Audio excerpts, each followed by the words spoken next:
So after many years of rumours and discussion and insider news and even hints in other films, at long last we have confirmation, final confirmation, that after a 16-year gap between installments, in 2026 we're going to be getting the next chapter, the next film in the Shrek franchise, and that is of course with Shrek 5. And I'm actually rather excited for this. Shrek and Shrek 2 are two of the best animated films ever, in my opinion. A whole lot of fun. Two films that helped to usher in the DreamWorks golden age of the 2000s, reinventing the fairy tale animated film completely and made the studio a whole lot of money. Even now, it really does sit up there with the all-time greats of animation. And then there's 3 and 4. Shrek the Third and Shrek Forever After. And they're there as well. And I'll be honest, I don't really like them as much, especially Shrek the Third if I'm being honest. Shrek Forever After does have its moments, even if I think it drifted away from the vibe of what Shrek really was and got a bit weird at times, but they made money. And then the franchise just sort of stopped.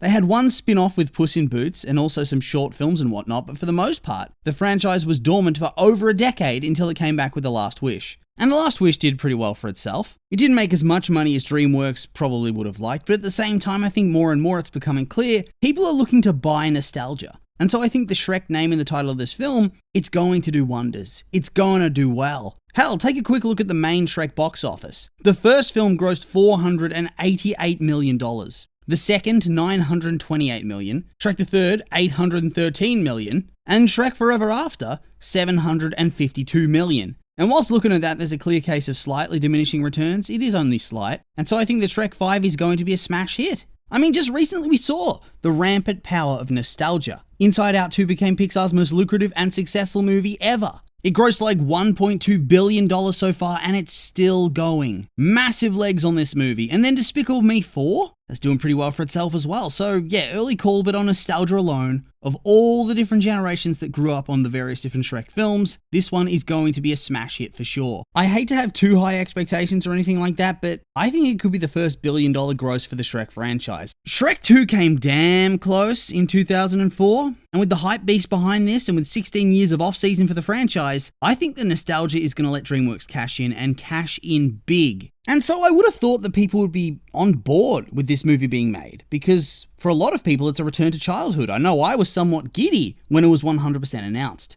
I loved Shrek as a kid. I loved Shrek 2 as well, but I'll admit that first one has such a special place in my heart because it was the one I had on home video. And I wore that bad boy out. But I've seen a whole lot of discontent surrounding the proposed release, although I will admit, a lot of this is just online chatter and annoying articles, which, in the grand scheme of things, almost always seems to prove to be an echo chamber and not really reflective of the opinions of the wider majority. The big part of the audience who don't frequent social media to complain about upcoming or released movies. That being said, I do have to wonder, how do people possibly have the opinion, in this day and age, that we are in an era of sequel fatigue, where audiences don't want sequels? Yeah, standalone films have been lucrative in recent years, Barbie, Oppenheimer, really strong performances at the box office, I will admit. But then, I would raise you Dune and Dune 2. They were both smash hits, and what do you know, one of them is a sequel to the first one. But really, that's just live action. You can't look at it from that point of view. We have to look at it from an animated point of view, because animation, it's struggled quite a bit for the last couple of years. It's been a rough go-around for a lot of movies, especially since COVID came a-knockin'. They've well and truly struggled to get people to buy tickets, to get those big money grosses. I mean, let's take a look at some of the big animated studios, right? Starting with the Big Dog, or the Big Mouse. Walt Disney himself. Raya and the Last Dragon was murdered by COVID. Encanto had its legs cut out from under it by Disney+, and then Strange World and Wish for Bonafide flops. Absolute box office bombs. Both lost over $100 million apiece.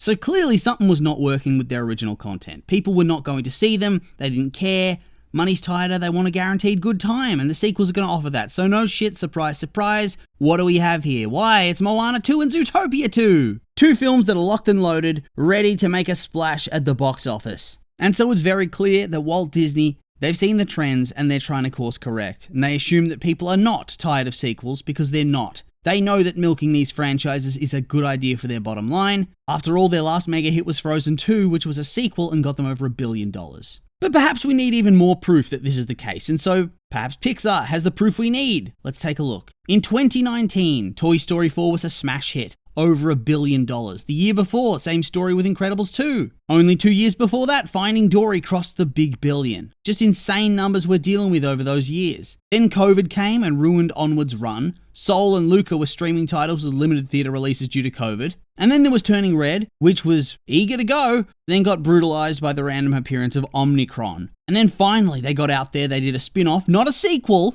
a spin-off with a different voice actor for Buzz Lightyear when they released Lightyear. And what do you know, it flopped. And who would have predicted that? Lost like $100 million, not good. And then Elemental was only sort of a success. In the end, it proved it had legs and ended up making some money after a really terrible debut, but it just didn't have the same hype and didn't make a huge splash, which is a shame because I loved that movie so much. But then you give the audience a sniff of a long-awaited sequel to a beloved original film in Inside Out 2, and what do you know, over $1 billion at the box office and still going! Who would have thought? Shall we get even more data? Since COVID, Illumination has been a sequel machine. Sing 2. It did well, very well for a low-level franchise. It beat out Encanto at the box office at the very least, and its budget was peanuts comparatively. Minions 2. Smash hit, almost $1 billion. Mario, it's not a sequel, but it's a similar concept because it banks on people's nostalgia and the promise of a guaranteed fun time for families. That's gonna sell tickets a lot of the time. Not you, Lightyear. Then Migration. Far more modest, and what do you know, that was an original IP. And then Despicable Me 4, it's charting very well. And then we come to DreamWorks, and man, DreamWorks, even with sequels, they struggle. Seriously, the only time they seem to be able to make much money at all is with their franchises, and even then, their franchises don't really hit that top tier like the other studios. Kung Fu Panda did pretty well for itself,